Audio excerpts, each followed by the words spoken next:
Bismillahirrahmanirrahim. Assalamualaikum warahmatullahi wabarakatuh. Perkenalkan, saya Agnesius Ratianti, mahasiswi S2 Manajemen Pendidikan Islam UIN Sunan Gunung Jati Bandung. Langsung saja, di sini saya akan sharing terkait manajemen peserta didik dalam mata kuliah dasar-dasar manajemen pendidikan. Yang saya akan jelaskan, yang pertama adalah pengertian peserta didik dan selanjutnya adalah pengertian manajemen peserta didik. Pengertian peserta didik menurut Undang-Undang Sisdiknas Nomor 20 Tahun 2003, peserta didik merupakan anggota masyarakat yang berusaha mengembangkan potensi dirinya melalui proses pembelajaran yang terjadi pada jalur, jenjang, dan jenis pendidikan tertentu.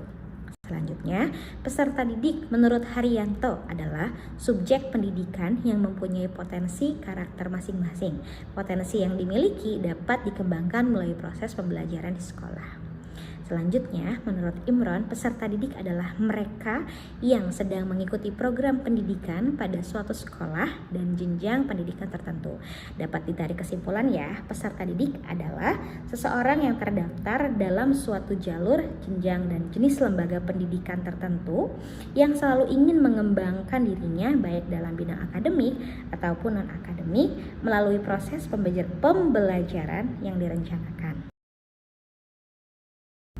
Baik, selanjutnya pengertian manajemen peserta didik. Mustari menjelaskan, manajemen peserta didik ialah layanan yang memusatkan perhatian pada pengaturan, pengawasan, dan layanan siswa di kelas ataupun di luar kelas, seperti pengenalan, pendaftaran, layanan individu seperti pengembangan keseluruhan kemampuan minat, kebutuhan sampai ia matang di sekolah.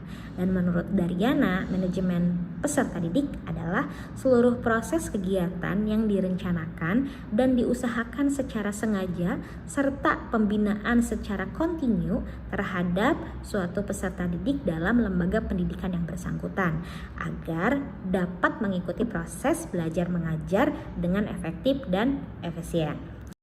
Manajemen peserta didik merupakan kegiatan layanan yang memusatkan seluruh perhatian dan pengaturan, pengawasan, dan layanan bagi peserta didik di dalam kelas ataupun di luar kelas yang direncanakan dan diusahakan dari sejak peserta didik masuk ke dalam lembaga pendidikan sampai dengan peserta didik dinyatakan lulus dari lembaga pendidikan tersebut.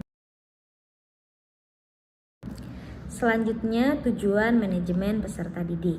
Menurut Mustari, tujuan manajemen peserta didik adalah sebagai wahana bagi peserta didik untuk mengembangkan dirinya seoptimal mungkin, baik yang berkenaan dengan segi-segi individualitasnya, segi sosial, aspirasi, kebutuhan, dan segi-segi potensi peserta didik lainnya.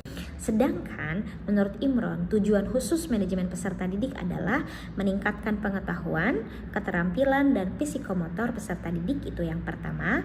Yang kedua, menyalurkan dan mengembangkan kemampuan umum atau kecerdasan, bakat, dan minat peserta didik. Yang ketiga, menyalurkan aspirasi, harapan, dan memenuhi kebutuhan peserta didik.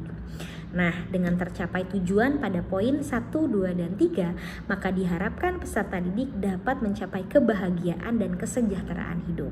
Yang lebih lanjut adalah dapat belajar dengan baik dan tercapai cita-cita yang mereka harapkan.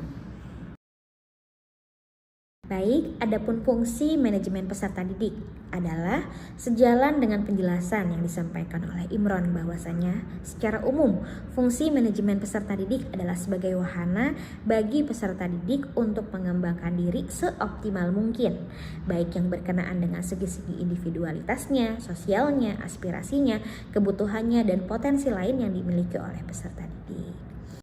Ya, mungkin cukup itu yang bisa saya sampaikan. Mohon maaf apabila terdapat kesalahan dalam pemaparan tadi. Terima kasih banyak. Assalamualaikum warahmatullahi wabarakatuh.